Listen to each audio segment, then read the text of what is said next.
So that is, as usual, 8 o'clock on a Wednesday evening. So it's time, as always, for Super League Raw. Welcome along, Greg, as always. How are you? I'm all right, sir. How are you? Yes, not too bad. Not too Tickety bad. boo, sir. Tickety boo. Yes, yeah, lots to talk about as usual. Easter. So yeah, no, good to be back on, as it were. In terms of the page, over 860 now. Last time I looked, and that's good. We've got so that's well on its way now to 865. In fact, well on its way to the 900. So as always, thank you to everybody who is being a part of it. Really Thanks appreciate very much, everyone. That. So, Greg, moment of the week. What have you got for us this week? The highlight of the week, I think, was the news that Bradford are returning to Odsal. Okay. We discussed it last week, didn't we? It was. So I think somebody will correct me if I'm wrong, but I think it was confirmed that they are actually on their way back to Odsal fairly soon. So that was my highlight of the week, or the good news moments of the week. Yeah. What about yours? What about yours? Hot off the press, I would say. Obviously, Tuesday we got the word that George Williams has been released by the Canberra Raiders, which came as a bit of a surprise. We knew that obviously he wasn't very happy over there, but I don't think anybody was expecting such an immediate parting of the waves. And looking on his social media account, he's clearly got issues with the way in which Canberra's released the story. Yeah, they're blaming him and he's blaming them. Yeah, which seems to be a bit of a theme with Wigan players. And I'm not putting the blame at, but we had John Bateman, Sam Tompkins, now George Williams. I don't know whether there's something in that. Yeah, well, it's an interesting comparison. I mean, the three that you mentioned, with probably the exception of Bateman.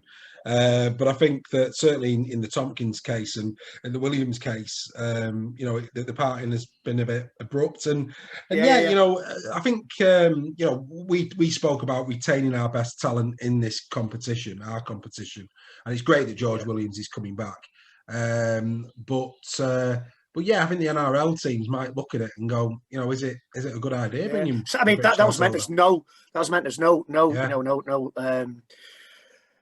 bad thing on those players. It just seemed it's like another ex-Wigan player who's coming home. I think John Bateman came home a year early, did he? I think so. Yeah, I think he did. Yeah. That's not disparaging those players. It's not saying anything against them. It just seems. That's the one thing that struck me, that it's another former Wigan player who's coming back. So yeah, it's interesting. But I mean, again, he's one thing's for certain: he's going to come back on more money than he left on. Well, exactly. Yeah, he must miss the pies. That's all I can think. Well, Aussie pies. Aussie pies are not as good as Wigan pies, obviously. Yeah, the old Wigan kebab. But yeah, no. In terms of where's he going to end up as well? I mean, there's no question that Wigan will of course be his final destination. I would think so. I would think it depends. He's kind of, we've got how many months, 3 or 4 months left of this season. Is he going to slot in somewhere? Are Wigan going to, the rumour is that we're going to go on a ship out Jackson Hastings early and bring him back in. Yeah. All sorts of permutations on that one. Would Warrington ship out Greg Inglis and try and bring him in? Well, I mean, on the topic of English, we may as well do that now. Announce that he's going to be out for 8 more weeks. We spoke about that last week. He wasn't fit before this hamstring injury, so there's 8 weeks on the sidelines with a hamstring, plus then however many weeks if he can get back to match sharpness. I think Warrington have got to be looking at that now, haven't they? Yeah, and I feel sorry for him. I do genuinely, not just because he's a Warrington player, but because he's a genuine legend of the game. Yeah. And if his career is going to end like this, it's a shame. It's a shame. It would have been great, especially as a Warrington fan. It'd been great if he'd come over and ripped it up. Yeah. And helped us to at least reach a grand final. Yeah.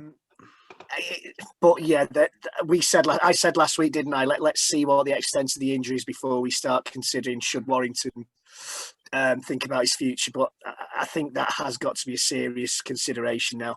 Yeah, no, yeah, he wasn't 100% fit, and we were all thinking that even a 75% fit Greg Inglis would do a job. Yeah. how long is it going to take him to get back once the injury is healed? Yeah, got to take a while. I think. And I got to admit, we played well. We played well on Saturday without. Well, yeah. I mean, we'll come to that, but I think there's no question, mate. I think the experiment hasn't worked. I think when you consider how long, he's only played 3 games, he's out for another 8 weeks. We're talking end of July, August by the time he's going to come back. Then, of course, it's about getting him back to match sharpness. The question would be, based on what we saw of him already, based on the extra injury layoff, based on the fact that, that hamstring injury may appear. You've got to remember, this guy's not been out of the game for 2 years. Yeah. Would you want to be messing around with your team going into playoff rugby league? I don't think. And a hamstring injury does have a habit of returning. Once your hamstring's gone, there's a real fear, especially, he's 35. Yeah. There's a real fear, as with any injury, that it could come back. It's a shame. And if he doesn't come back, it's a sad way if it is the end of his career for it to end. Yeah, no, completely agree. But so who was your team of the week then? Well, I did think about this. I thought Salford, because he played really well against Wigan. Mm-hmm. But I think I had to give it to Wakefield. Because of the rubbish that their coach has gone through from certain parts of their fan base. Base. And Chris Chester's a decent guy. He hasn't got a lot to work with, and again, that's no disrespect to Wakefield. No. I think Wakefield fans would agree, and they've gone and got the first win of the season. I think first win of the campaign. We said last week when we were doing Wakefield. Yeah, when we were doing the predictions last week, I remember saying that I'm willing Wakefield to win one. They didn't just win one; they won it with a bit of style as well. Which Again, I think OKR came back. There was a rather strange Aussie type decision to send Corbin Sims off in that game, which I think had helped. Yeah, it lacked any. I mean, he gave himself up very quickly, didn't he? If that's a red card, and I'm sorry to say that, but if that's a red card, the game's finished. I'm afraid.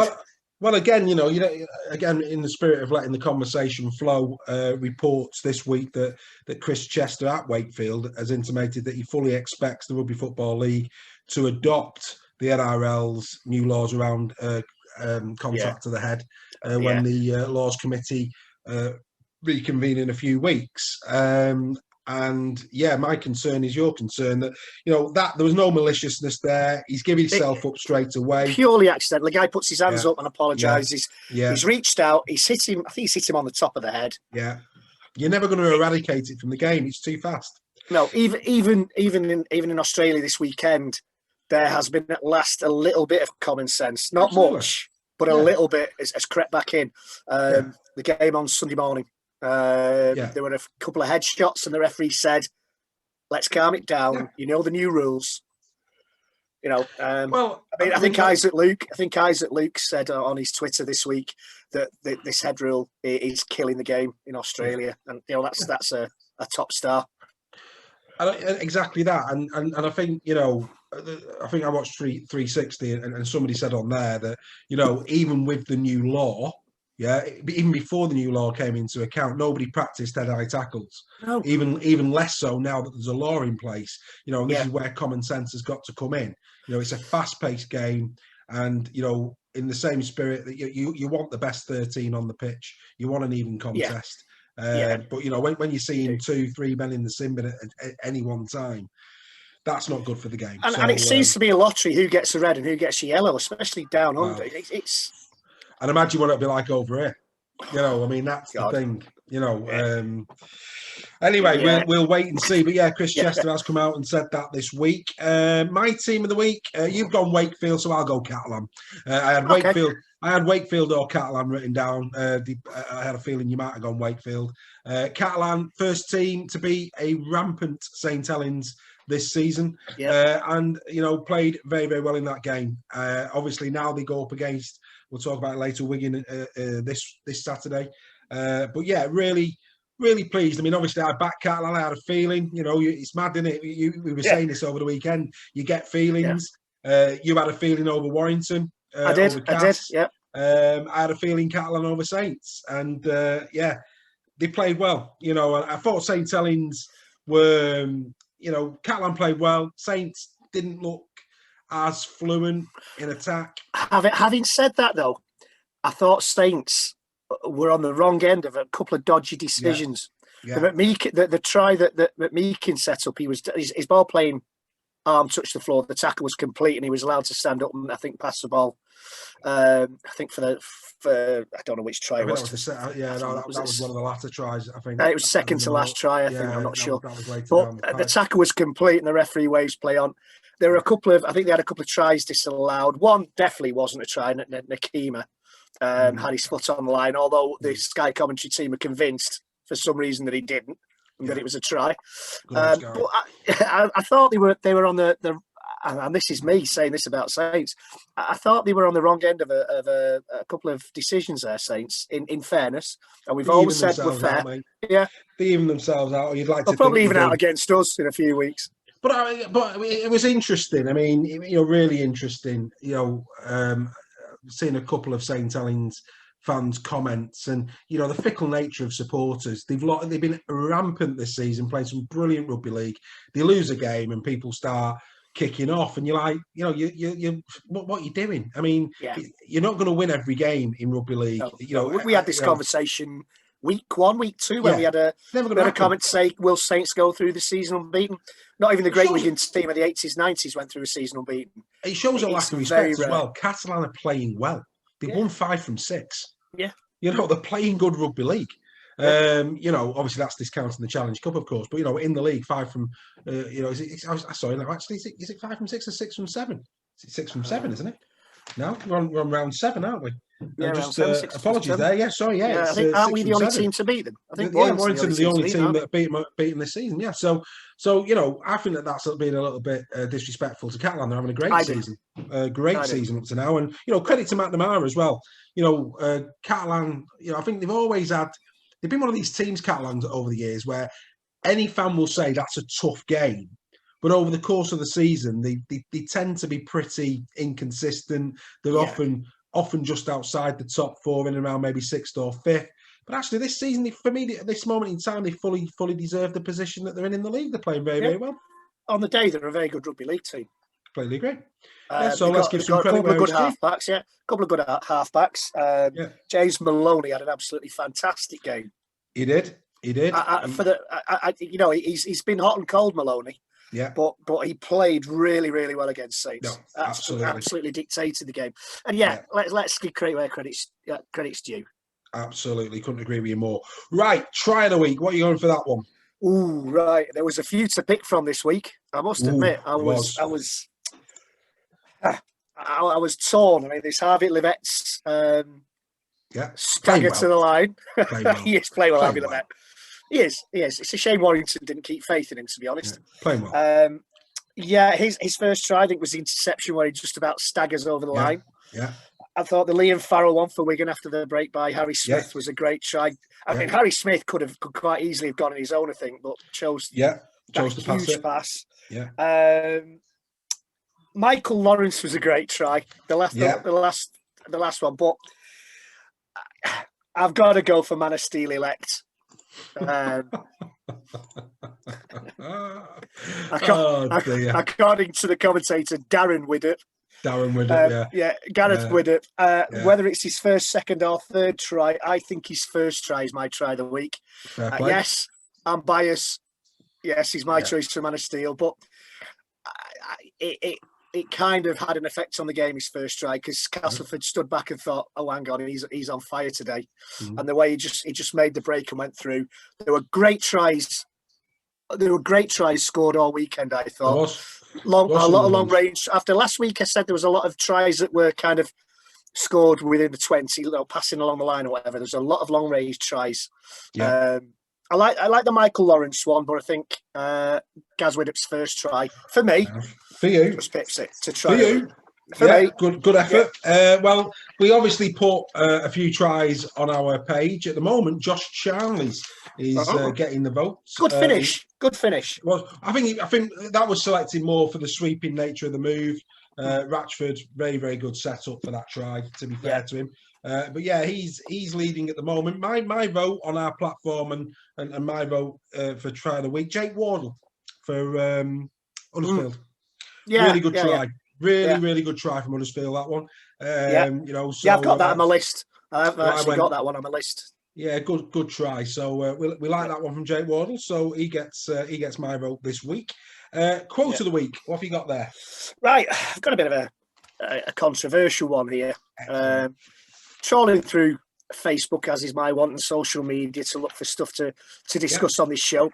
A Warrington fan, and I'm not going to, again, Warrington, but I'm not going to disclose any names, and they'll probably, if they're watching, they'll know who they are. But talking about the ticket allocation at this semi-final at Lee, and saying that he's always gone to the game with his dad, and now they can't go together because of the ticket allocation, because there's so few tickets being allocated.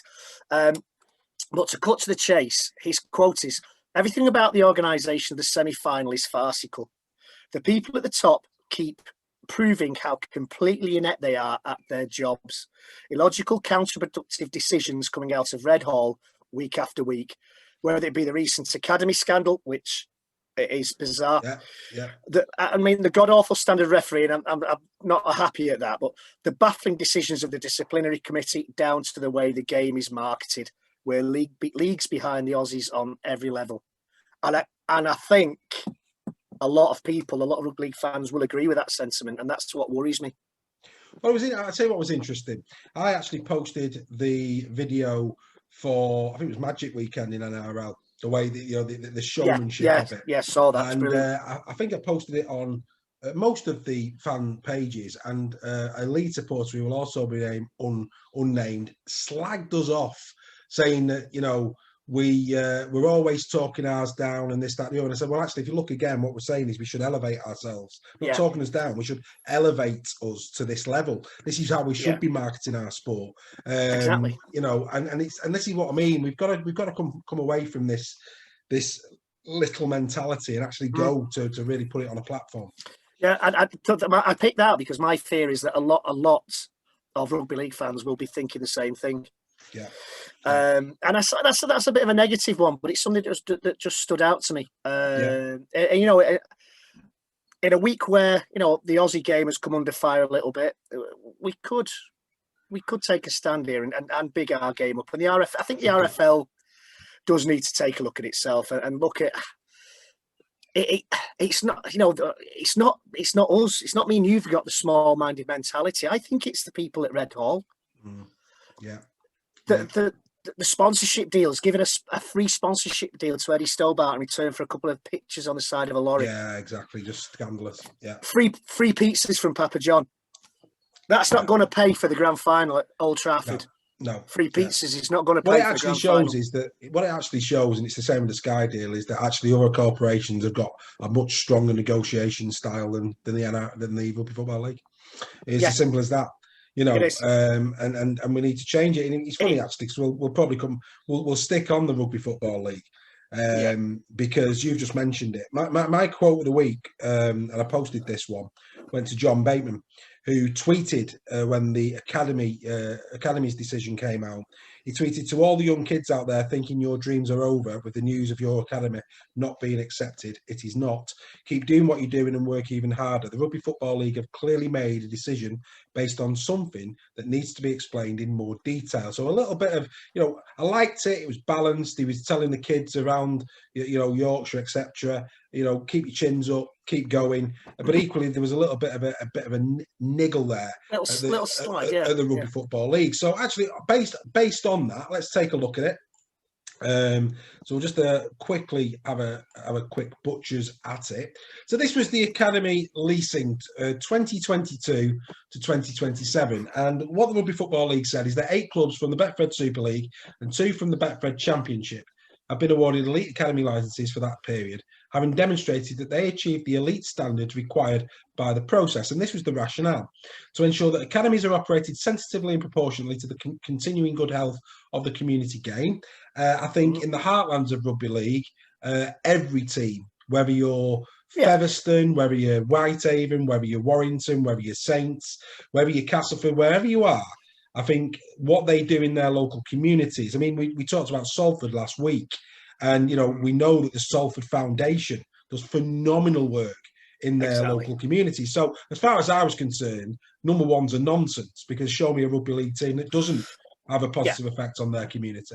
Then, of course, that the number of players selected for academies is proportionate to the number of players within their community game at a relevant age, and that the players selected have a genuine opportunity of progressing into the Super League and the national teams. Now, if that's the case, why's London got one? Obviously that comes into number 3, of course. But Newcastle, questionable, and then of course number 3, the talent pool is extended beyond the traditional heartlands of the sport, which is why the likes of London and Catalan have been awarded what they've been awarded. So let's take a look at the teams then. These were the teams: the Giants, Catalans, Hull, Leeds Rhinos, Warrington, Wigan, Newcastle Thunder, Wakefield Trinity, St Helens and the London Broncos. Now, reports are suggesting that Hull KR are going to mount legal action against the decision because they're a bit disappointed. As yet, the Rugby Football League has not come out and said why these have been specifically given the licenses, but more importantly, why other teams have not. And, my final point on this, one, it's maybe agree with Gary Schofield this week, which is never again, because Gary Schofield's point was a real good one. Where's the Cumbrian team? You think about growing rugby league and think of how many clubs are in Cumbria playing rugby league today. Obviously, when Super League first came about, they wanted a Cumbrian side. We know that Whitehaven, and how many Cumbrians are actually playing top flight rugby? Exactly. So where's their license? That was a good question from Gary Schofield. And then, of course, the one that for me, when I saw it originally, and this is no disrespect to Hull KR, you look at it and you think, right, how many academies do you need in Hull? So was it going to be Hull or Hull KR? Possibly. There's a little bit there. Yeah, well, a few years ago, Hull and Hull KR shared an academy. Yeah, which might be a better solution. Absolutely. Yeah. But then, of course, it's who gets first draft and all the rest of it. But yeah, the one that really surprised me was Bradford. We're talking about Bradford going back to Wadsall. Let's be fair, Bradford is in the DNA of the sport. You talk about players that have come through their academy in recent years. So John Bateman, Bradford. Elliot Whitehead was Bradford. Jake Truman, now at the Castleford Tigers, Bradford. James Bentley. I mean, Bentley was in tremendous form for St Helens just prior to obviously having his leg break.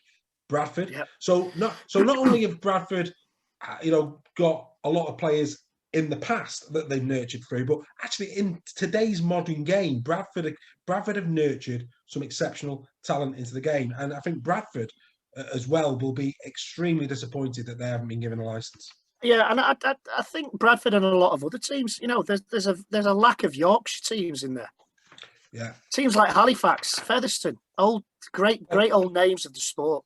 Now, Castleford. My honest belief is that every single rugby league team should have a reserve team and an academy side. Yeah. None of this due registration. Get a reserve league, get an academy league set up. Yeah. Promotion and relegation from those leagues as well. Yeah. So you have more than one league. We are never ever going to grow the game. And I appreciate what John Bateman's saying is that your opportunities aren't dead simply because your team hasn't got it. Well, they're limited. They might not have died, but they're limited. Yeah. We are never going to grow this game. And again, our friend from Leeds, whoever it was, might be sick of us knocking it, but we're never going to grow the game if we are stopping top flight rugby league teams and rugby league teams from around the country from having reserve teams and academies. Well, the other thing that really disappointed me, and again, no disrespect to any names I'm about to name here, but, I've been following rugby league for years, as you have. But here we go. The panel that made this decision was chaired by Air Commodore Dean Andrew OBE. Okay. The Rugby Football League representation was led by Dave Rotherham, Chief On-Field Officer. Also including Mark Lovering, Director of Participation and Development, Samantha Allen, Head of Professional Game Delivery, and Paul Medley, National Player Progression Manager. Okay. The panel also included Duncan Trustwell, Sports England strategic lead for performance and talent, who shared a wealth of expertise from other sports. That's kind of him. But the interesting thing was there, I've been watching this sport for many years. Do you recognise any of them names? Because I'm struggling. Paul Medley. Is Paul Medley an ex-player? I don't know. I know Medley is a good rugby league name. It is a good door, but genuinely, where are those people that? I mean, the people that have actually come through an academy, ex-professionals. Where were they? Again, where is this inclusivity at Rugby Football League? Where the club chairman? Where the chairman? Yeah, exactly. I mean, I know even the club chairman have a habit of shooting the sport in the foot occasionally, but yeah. It's an interesting outsource. Group commander who? Whatever I said. Group Air Commander, Air Commodore Dean Andrew, OBE.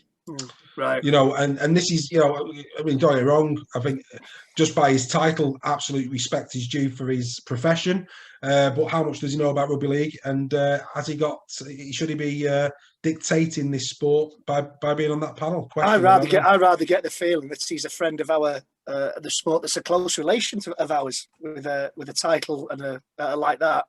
Yeah. That maybe he's more of a rugby union man. Well, who knows? But like I say, I didn't recognise any of the names, and I think in a matter of such importance, we should be able to recognise names. That needs reassessing. I agree. Immediately, not even wait till the end of the season. No, the RFL needs to turn around and talk to the clubs. But does this come back? Does this come back to the Sky deal? They could do, couldn't it? Are we not having it? Because to go back to your point, they should all have academies. Where's the money in the game? Yeah. I was going to say that. I was going to say, is it purely down to a monetary decision? Who knows, mate? And this is it. These things. It's all a multiplier effect, isn't it? But anyway, that's where we are.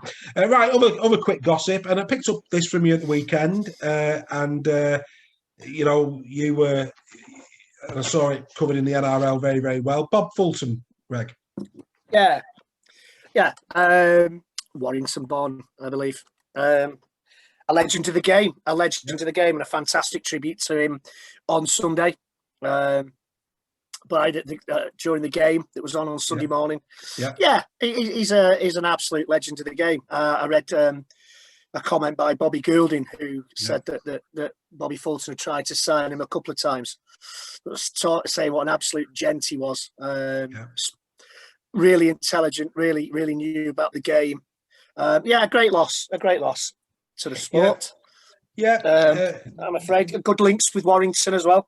Very respected in Australia for the work that he did in Australia. I think I read somewhere that he led the national team to 2 World Cups. He did, and I was at one of those World Cup finals at Wembley. Yeah. So, and I'm sure, if I'm not wrong, he played against Warrington in 1978 at the old Wilderspool when we beat them.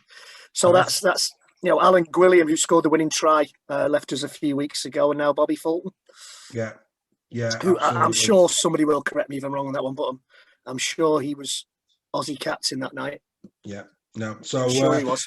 I know that touched yourself a bit before my time, I have to say. No disrespect to you on that. Cheers, mate, but it's all right, mate. But obviously, I know that touched you at the weekend, so I thought I'd just throw that one in there. Grant Millington, bad news for Cass fans. Looks like he's out till August for Cass. That's a shame.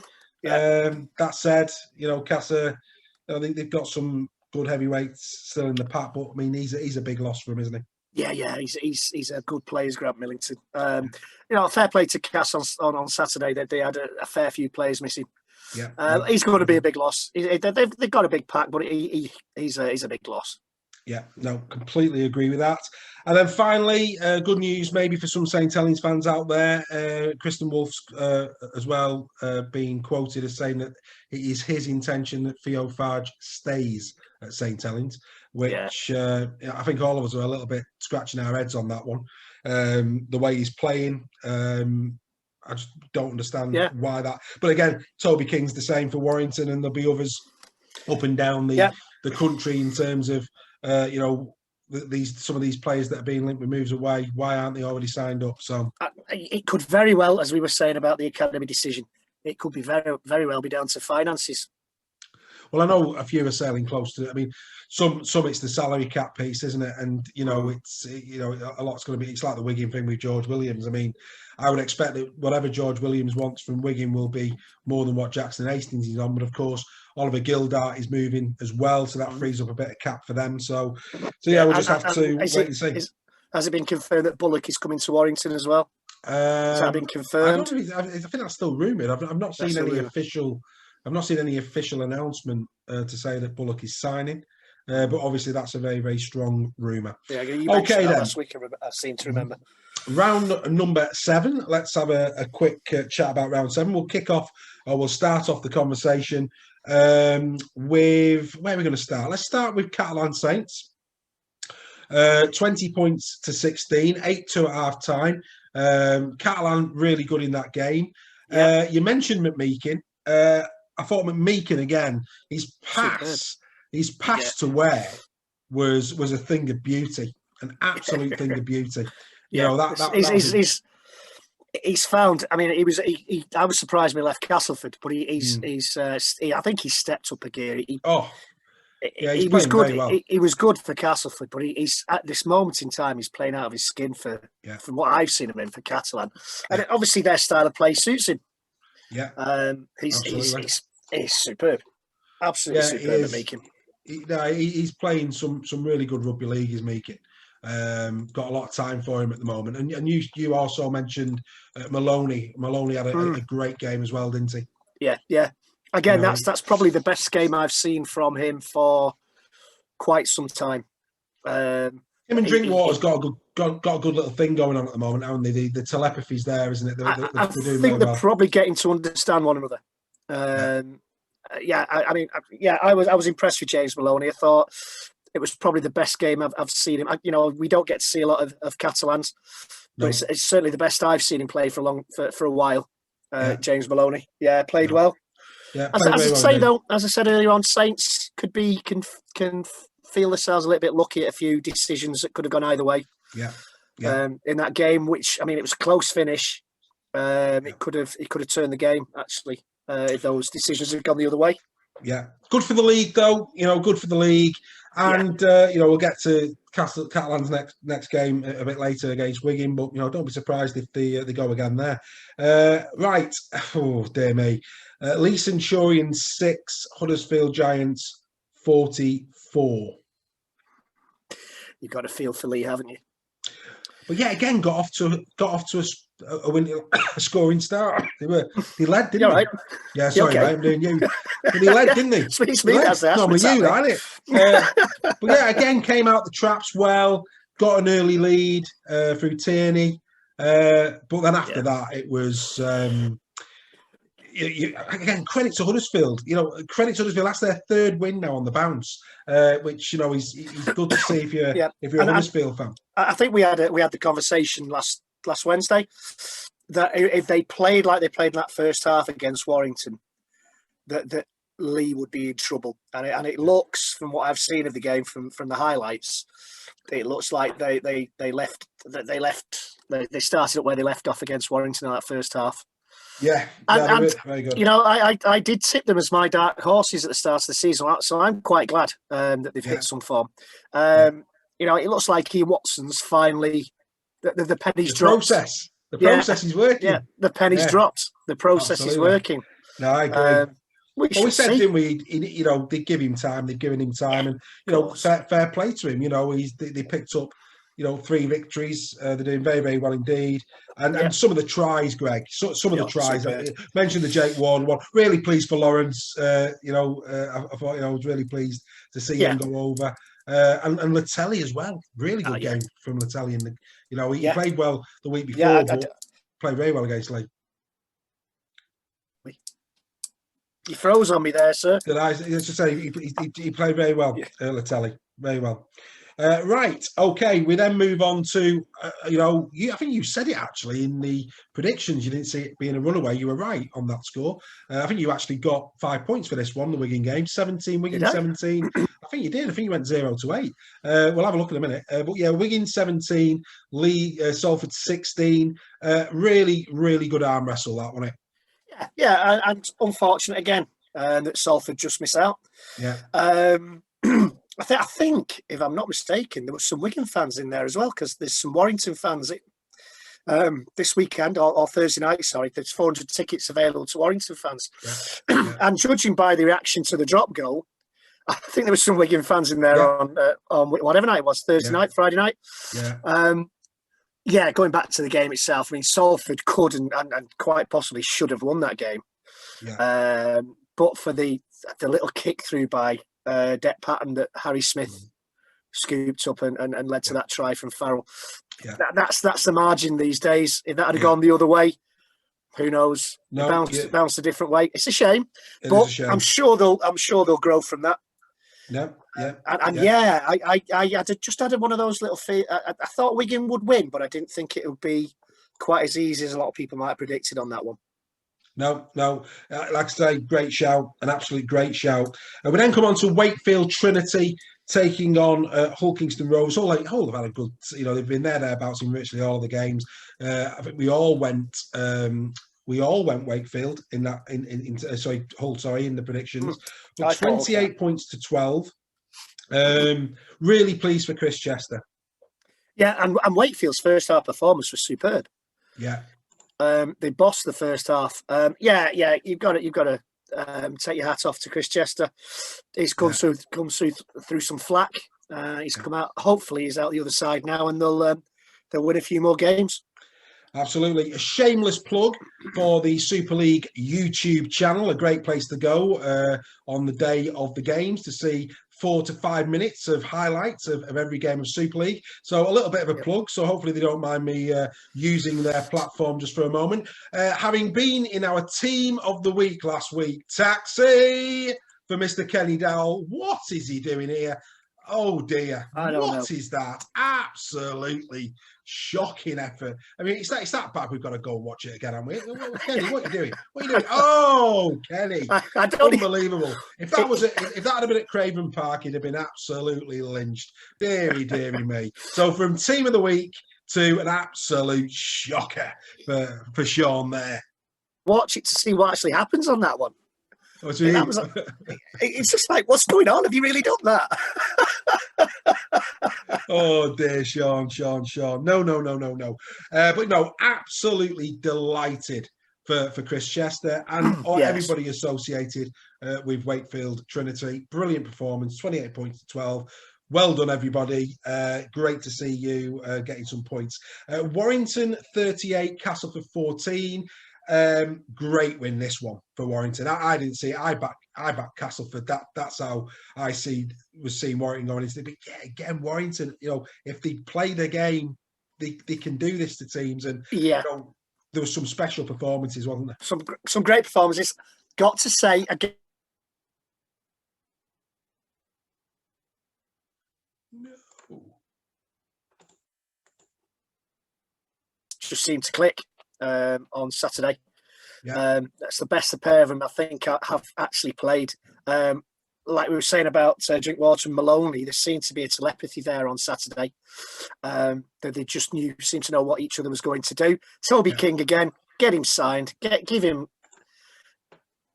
Daz Clark, get him signed. Don't let him go to Australia. Charlie scored a great try. Castleford, I think may have been feeling a bit sorry for themselves after all the injuries and whatever, but they were still in it in the first half. It's only the second half that we pulled away from them. Yeah, no, I agree. But a great win, and we needed it. Warrington needed that.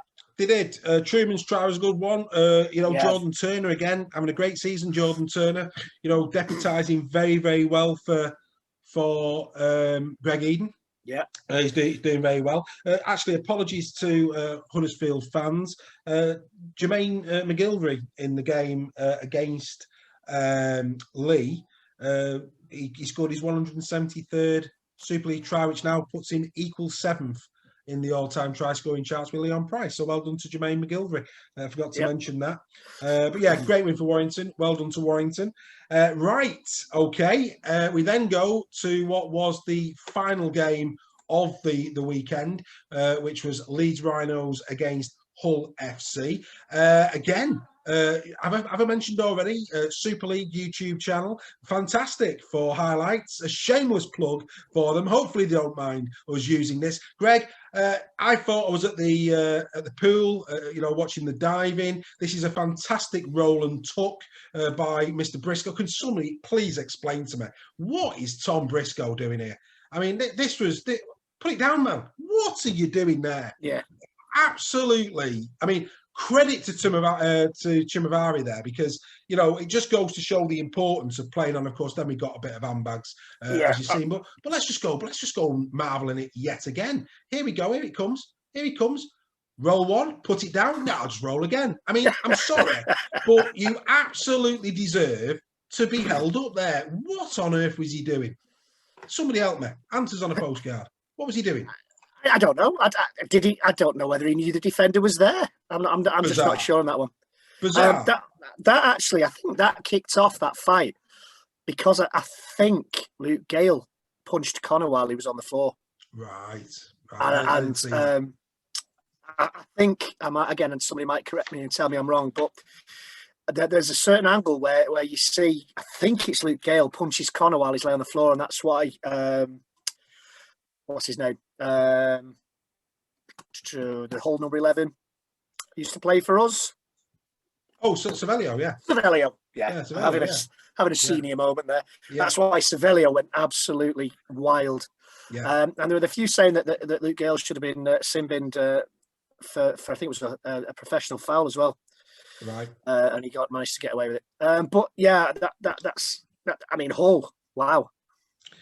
Yeah. Hull are playing well. Yeah. I'm not surprised. I think Brett Hudson's got on playing some really good rugby, hasn't he? Very good. And I have to say, I think we said this very early on in the season in terms of where Hull FC was defensively last season. They currently, and this is interesting, Hull have still got the second best defence in the league after St Helens. They have conceded 3 points less than Wigan Warriors, who sit first. So defensively, you've got to give a lot of credit to Brett Hodgson. He's done a lot of great work there. Yeah, and they've also got a big team of Hull. I mean, some of their backs are bigger than some of our forwards. But defensively, he's got it working. They're playing well. I'd be a little bit worried. I think Leeds will survive simply because Leah in the predicament they're in. Did you see the quote from Agar posted? Oh, that is a brilliant bit of banter, isn't it? Yeah, for those who haven't seen it, go onto our members page on Facebook. We posted a picture of Richard Agar saying how thankful are we that Lee Centurions are in our league, which I thought was great sport. Whoever posted that, brilliant, absolutely brilliant. Yeah, I've got to feel sorry for Lee because they went a while without a game and then suddenly found out they were in Super League. Yeah, it takes time to adjust. But yeah, if I were a Leeds fans, I would be slightly concerned at this moment. I know they've had a lot of injuries, but those injuries are coming back now. Yeah, no, I agree. Those injured players. I agree. And so social media as well. I saw the one with Darryl Powell as well. Got his first win for Warrington. Yeah, I have to say some of the banter this weekend was top draw. I just couldn't argue with what we're seeing. Right then. I think some players were playing for contracts with Darryl there on Saturday. Possibly. Well, absolutely. Yeah. So that's a great shout as well, without question. So what does that do to the Super League table? Well, here it is.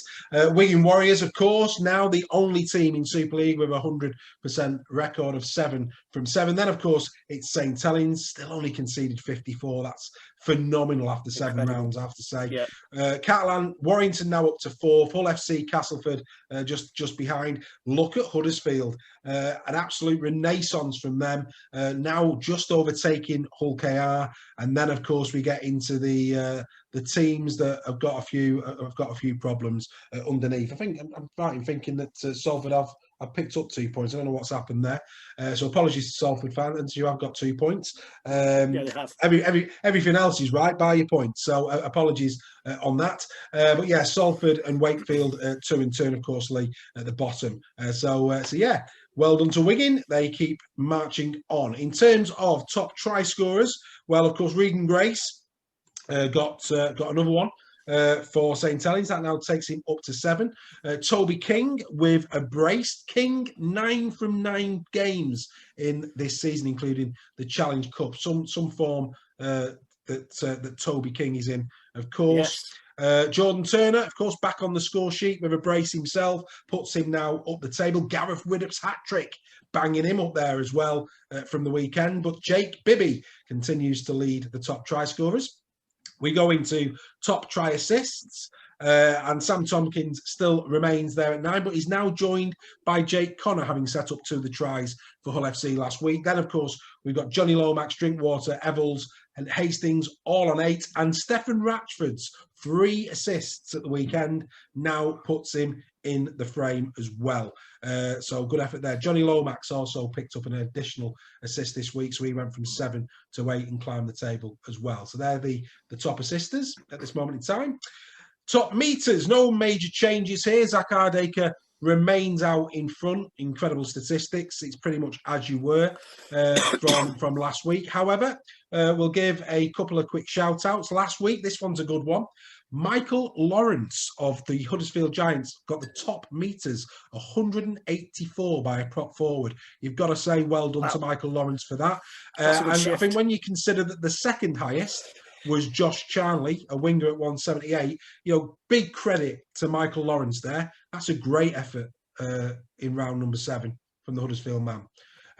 Top tacklers, we still have Danny Houghton there at 342. Luke Yates just after him, catching him a little bit at 331. But Joe Cater now breaks into the top 5. 52 tackles for Joe Cater in their victory over the Leeds Rhinos. So well done to Joe on that one. So now we'll take a look at who got the plaudits for the Man of Steel and for the Albert Goldthorpe. And this is how it looked. So, complete agreement in terms of James Maloney for the Catalan Dragons. I was surprised that the Albert Goldthorpe went to Morgan Escaré. I didn't see that one. Brad Singleton getting the nod for his brace by the Man of Steel. He played very well, Brad Singleton. Well, I mean, interestingly, I think his 2 tries probably got at him. I think any prop forward who scores a brace of tries in a game, deserves a little bit of a nod. Too much credit goes to the backs. I mean, if you look across that list of people, with the exception of Brad, it's pretty much forward void, isn't it? Well done. Good to see that a forward getting some praise from the Man of Steel. Obviously, Gareth Widdop in the Warrington Wolf game. The Albert Goldthorpe has not been announced because, of course, the League Express goes to print on a Sunday. So not quite sure who they gave it to, but Jake Connor got the Man of Steel. I wouldn't be surprised if Griffin maybe, or Connor will probably be getting the 3 points. Yeah, Griffin might be either Griffin or Connor. I think he'll get that. Then again, another change in opinion when it comes to the Giants game. Lee Gaskell again getting the nod for Man of Steel. That's two games, 6 points in 2 games for Lee Gaskell for Man of Steel. And then Ricky Latelli, who got the nod. I thought he played well, to be fair. He got the nod for the Albert Goldthorpe. And again, the Wakefield game, Jacob Miller and Bill Tupu getting the nod there, which is interesting. Yeah. So. I thought Jacob Miller's first game back after a while. I thought he was superb. Got right up to the speed of the game. Great shout. Great shout. So this is the leaderboard for Man of Steel. They're the other points that got given. But yeah, Lomax now joins Tompkins on 12 apiece. At the top, Abdul still up there. Zach Hardaker 10, and down it goes. Just having a quick look down the list. The first forward on there is actually at 12, isn't it? Which is Westerman. So, like I said, good to see. Paul McShane. Hooker. 6. He's Hooker, isn't he? So, in terms of bit of beef, maybe 12. But yeah, which again is good to see that Singleton got the nod. And if you look down there as well, Harvey Levette picking up a point, which I think is just desserts. I think he's having a great season, Harvey Levette for Salford. Yes, he is. He is. Credit to him. Yeah, he kind of. I don't think he got a real chance at Warrington, if I'm being honest. No, maybe not. But anyway, here we go. This is what happened in terms of the prediction league. I'm sitting on 84. Having picked up a few points last week myself. Obviously 5 points for the Dragons. I got 2 for the Warriors. 2 for Hull FC, I think. Yeah, 2 for Hull FC and 2 for the Giants. This is what I got. So about 11, I think I make that. Yourself, Greg, was it 2 for Saints? Yeah. 2 for the Warriors. 2 for the I'm trying to remember where you got your 5 points from. Was it the Saints? Which games did you get 5 points from? Saints. Oh no, you missed out on can't. Saints. That's like big Saints. I didn't get any points for that. Yeah, so Warriors, you got 2. The Wire, you got 2. Hull FC, you got 5. Yeah. Yeah. The Giants, you got 5. Yeah, so that's where they were. Yeah. So a good week for you, 14. And I think the Super League Raw fans can't quite remember how many they got. Didn't get any there. Got 5 there, 7, none there. So they got 9. Looking at that, they got 9. So you caught them up. You've took 5 points off them this week, and you've also ate into me a little bit there on 84. So well done. You came out on top. Closing the gap. You came out on top last week, sir, so take a bow. You have done very well indeed as we go into that. So before we go into service will be resumed this week, no doubt, sir. Well, who knows? But before we go into predictions for this week, apologies, no music and fanfare this week. We got our hands smacked last week for a little bit. Never mind, it will come back next week. But we haven't had a chance to. That was nearly my highlights of the week, as being taken to court. yeah, taken to court, absolutely. So what I'm gonna do before we actually start the predictions, we'll go back to that in a moment. Let's have a look. We're going to talk through the Super League Raw Round 7 team of the week. At fullback, Greg, any ideas? I mean, throw out a few names. Who would you say was in the frame? I'll presume Mr. Connor would be in there. Mr. Connor in the frame, absolutely. Mr. Hardacre.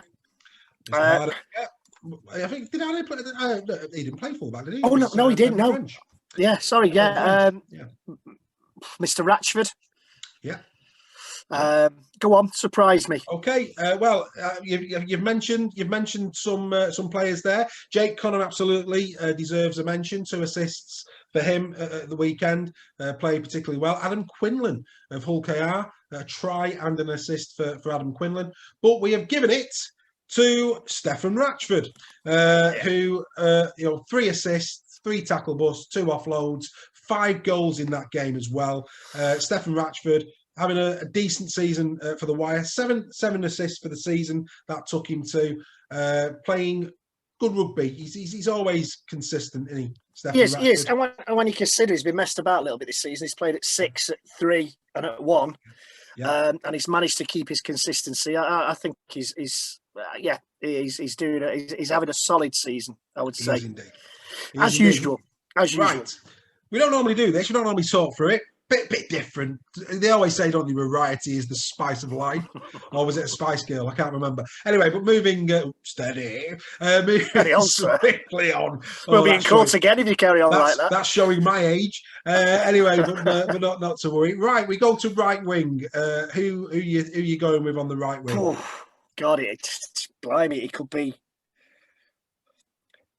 perm anyone from 12. Yeah, nobody tries actually. It is an interesting one for you. Right wingers last week. Here's a stat for you. Only 2 tries were scored by right wingers last week. That's an interesting one. It is. I'm trying to think where Charlie played on left, didn't he, this week? Mm-hmm. Charlie was left. Our friend from Huddersfield. Correct. Well done. It is, of course, Jermaine McGilvery. 1 try to take him to the 7th all-time try scorer. Also an assist in that game. 20 carries, 128 yards. A really, really good effort from Jermaine McGilvery in that game against the Lee Centurions. So well done to Jermaine McGilvery. Right, we're going to right centre. Any thoughts on right centre, Greg? Ooh, you're testing me now, sir. Right I am indeed. Was Liam Farrell still playing at centre this week? No, I think he was on the left, wasn't he? Was he back in the second row? No, back in the second row, Liam Farrell. You are testing me. I'll go. I'll put it out there. Riesling from Wakefield. Riesling from Wakefield. Right, he actually had the third highest meters, Riesling, last week. So not a bad shout. But actually, this is going to surprise some people. Okay. It is Jake Mamo of the Warrington Wolves. I never gave him a thought. Yeah, Mamo, 173 metres in that game. Again, Jake Wardle with a try deserves mention, but didn't get through as much work as Mamo. Mamo got through a hell of a lot of work. So we opted for Jake Mamo, and I think it's fair to say Mamo's having a really good season. So I'm sure Jake Wardle will get in there at some point during the season. Yeah. But again, Mamo's somebody else who's been played a couple of different positions this season, and has done a good job. Yes, indeed. Wherever he's been asked to play, to be honest. Absolutely. Couldn't agree more. We then go into left centre. One thing's for certain, we're not going Sean Kenny Dowell. That's not happening. Sorry, Sean. It's not Howard Sean from Hull KR after that. Yeah. Left centre. Loads of candidates here. Loads. Yes. I think it's probably between Percival and King. I'm not gone for either, albeit great shouts. Toby King, another brace from him. But actually, in meters made, tackles, etc. Not quite there. But the one we've actually opted for, I think it's the second time as well this season he's appeared, is Josh Griffin of Hull FC. Griffin had a great game, a try, an assist. 15 carries for 128 yards, 2 clean breaks in that game, an offload for good measure. 3 tackle busts as well. Really good, solid game from Josh Griffin. So we've gone Josh Griffin as our left centre this week. What about left wing? Again, some candidates here. There are. I would have to go. Not being completely biased at all, but I would have to go for Josh Charnley. Okay. Right. Well, Josh Charnley is a good shout. He actually had the most meters at 178 and got a try. However, we do try and take into account the game and the temperature of the game and all those wonderful things. We're not one of these other team of the weeks that just opts for who had the best haircut. Of course, that'd go to the league scrum half every week. We don't go for that. We don't go purely against stats. We try and take into account the temperature of the game and the importance as well of the game. And based on that, with his 2 tries, Liam Kay, you won't want to meet him in a dark alley, Liam. But without question, a really good game. 2 tries, 138 metres for 14 carries. Really solid game. Yeah, do you know what? He completely slipped my mind. Yeah. And I apologise, Wakefield fans, but he was also on my list of tries of the week. Yeah. He took that first one very well. Apologies to Wakefield fans. He completely slipped my mind. Absolutely. No, that's perfectly fine. Got no issues with that. Right, standoff. Who are we going with standoff?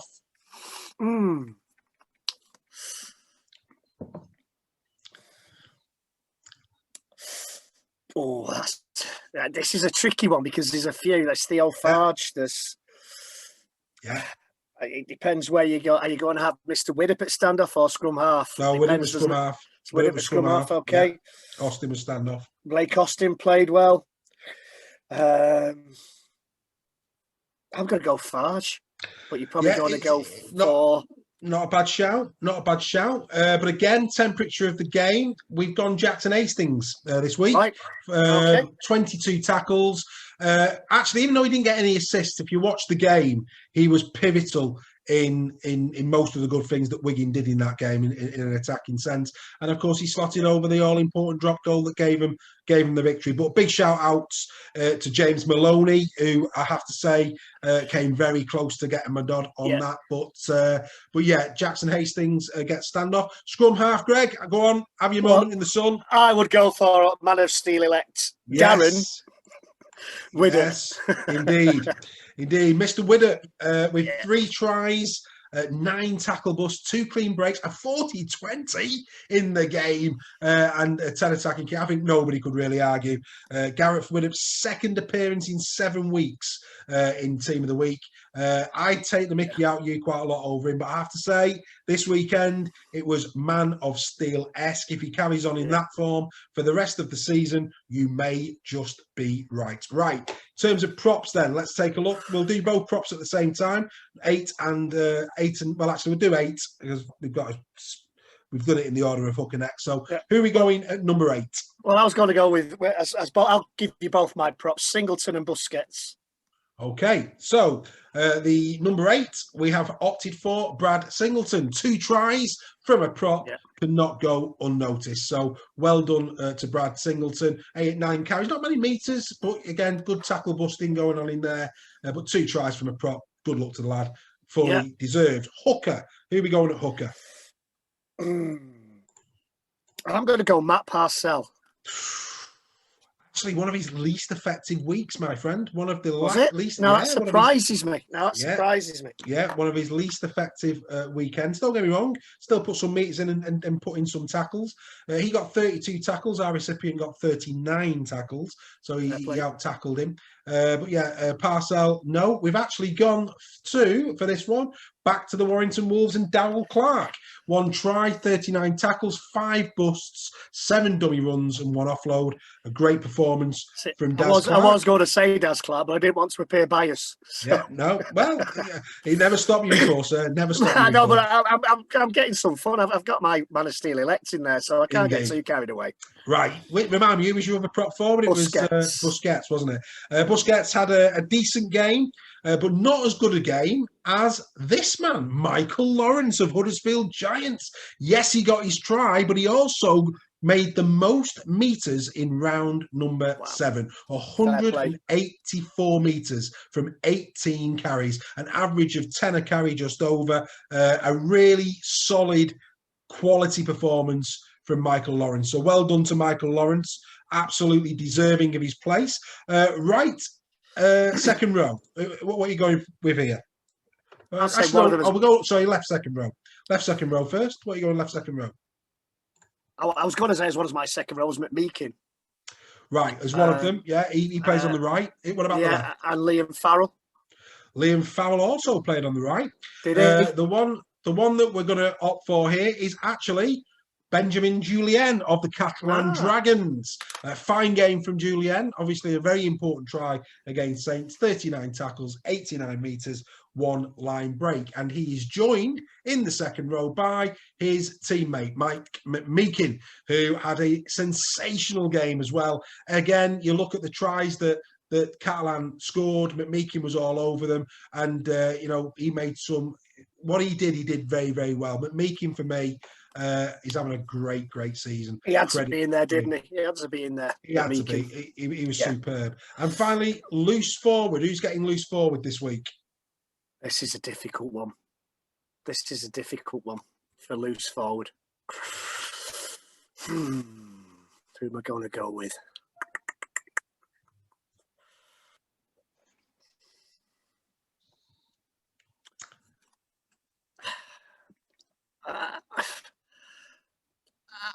I'm going to go with Joe Westerman again. Joe Westerman, right? Yeah, because he's having a fantastic season, and he did all right again at the weekend. Joe Westerman. He did. He had a fine game. Joe Westerman, absolutely agree. Did very, very well. Of course, he was in our team of the week last week.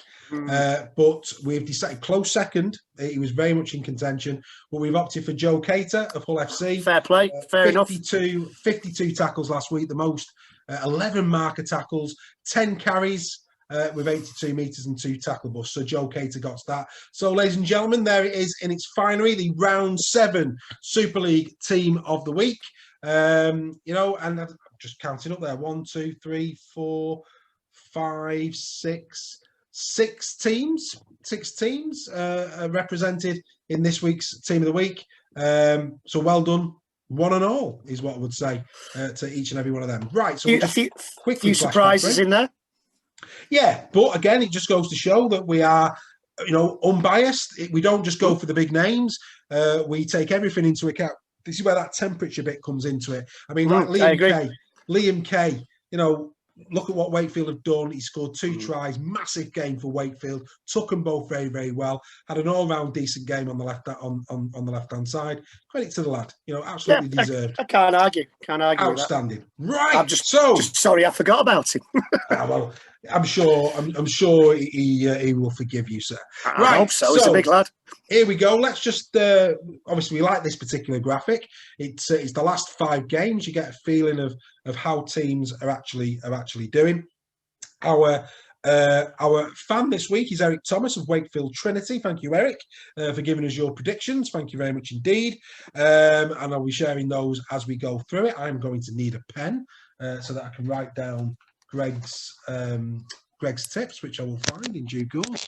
But whilst I'm looking for that, we'll start off with the one at the top: Salford Red Devils against the Warrington Wolves. Greg, how do you see this one going this week?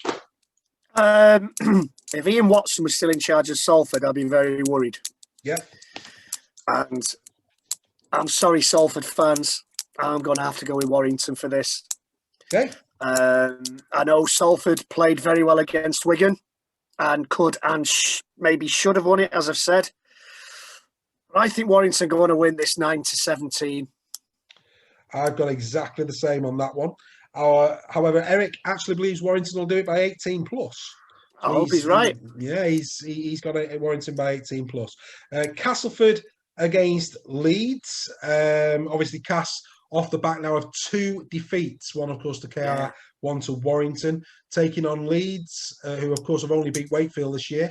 And, of course, was beaten by Hull FC at the weekend. What's your thoughts here, mate? Do you know what? This is a difficult one. Because if Cass have still got the number of injuries, and I've got one of your gut feelings. Okay. And I'm going to go, and I'm sorry, I'm sorry, Leeds fans. I'm going to go with Leeds. And I'm going to go 0-8 for Leeds. 0-8. I just get a feeling. A feeling. I'm gonna go. I think Cass. The fact that they've come off the back of 2 losses, I just think that the strike players, obviously they don't go for spectacular roles, pikes and tucks when they go over the try line.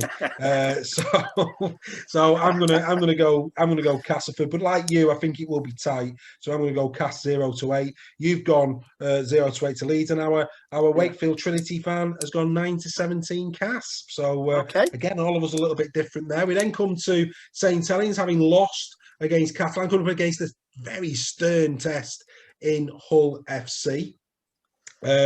Just a quick one, actually, thinking about it. Paulie's banned, isn't he, for the Warrington game? He's picked up a ban in disciplinary. I saw that. Yeah. But St Helens against Hull FC. What's your thoughts there?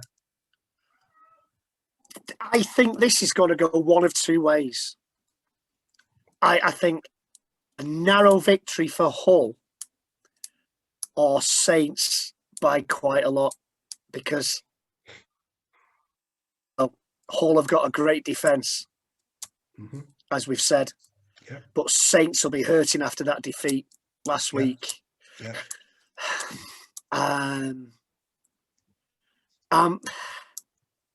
Do you know? I can see there being a red card in this one. And I'll tell you what. If there's a red card, I'll be generous.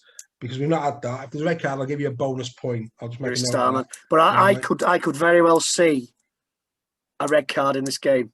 I'm going to go Saints, and I'm going to go 9-17. I'm sorry, Hull fans. You've played some great stuff this season, but Saints are the kind of team that don't lose 2 on the bounce. Yeah, and I've gone with you on that 9-17. The Wakefield fans gone Saints 0-8. He's a bit tighter, but yeah, I think the form Saints are in. You're gonna lose a game, but I think that they will rally from that. They will go into this really pumped up. But I'll tell you, as you rightly say there, you can't Hull could easily go there and win. But I think had Saints have been going into this game with another win under the belt, you start to think the loss has got to come somewhere, and the loss is likely going to come against a Hull, a team of that stature. But I mean, the fact that Catalan have beat them last week, I think St Helens will be bang at the races this week. Right, we now come to one where, again, what's your feeling? Catalan, 3 now on the bounce. Wakefield, obviously, is in there. The last 2, Hull FC, St Helens. Good teams. They've now got Wigan coming to town. Of course, Wigan in great form. But again, you know, if you look at, I mean, Wigan, they beat Cast, they beat Hull FC this season, Lee a couple of times, Leeds, Salford Red Devils. But I think this, you know, travelling to Catalan, always tricky for any team. Can Catalan do it? Can Catalan take 2 scalps in 2 weeks? I think they can. Okay. You've passed it on to me, Dave. I think they can, and I think they will, and I think they'll do it by 0-8. Outstanding. 0-8.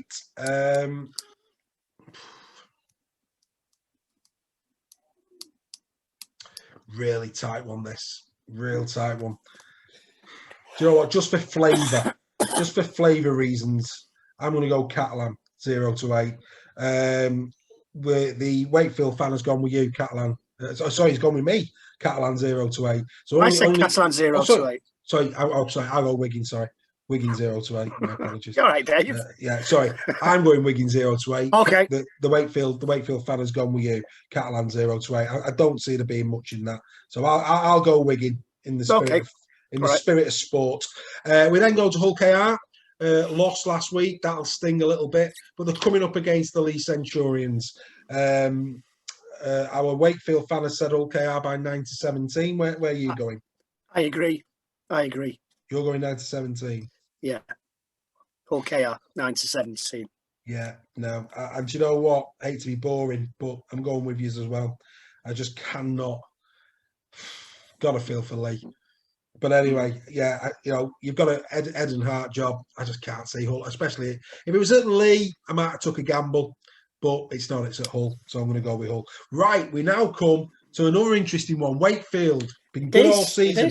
They've been tight all season. They've finally got the win. That'll give them some confidence. They're going up a Huddersfield Giants team that are going to be without Luke Yates. That's a big blow. Who's of course picked up a bounce. He's been in great form, Luke Yates. But of course, 3 wins in a row. Leeds Rhinos, Warrington Wolves, Lee Centurions, Huddersfield.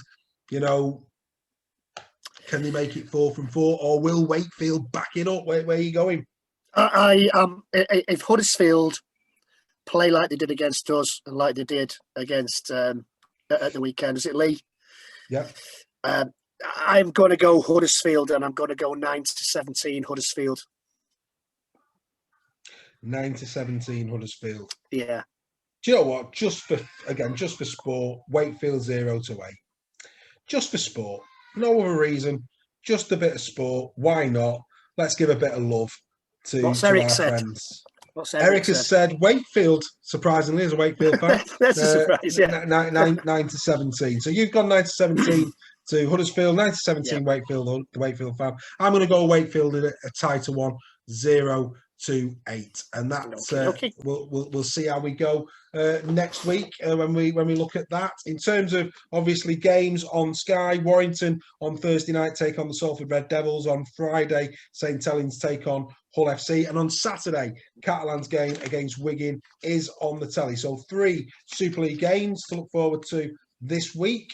Just looking in terms of the schedule for the NRL. Here we go. NRL this week, we have got North Queensland Cowboys taking on the New Zealand Warriors. That's on Friday morning at 9 o'clock. And then a double header on Saturday as the South Sydney Rabbitohs take on the Parramatta Eels.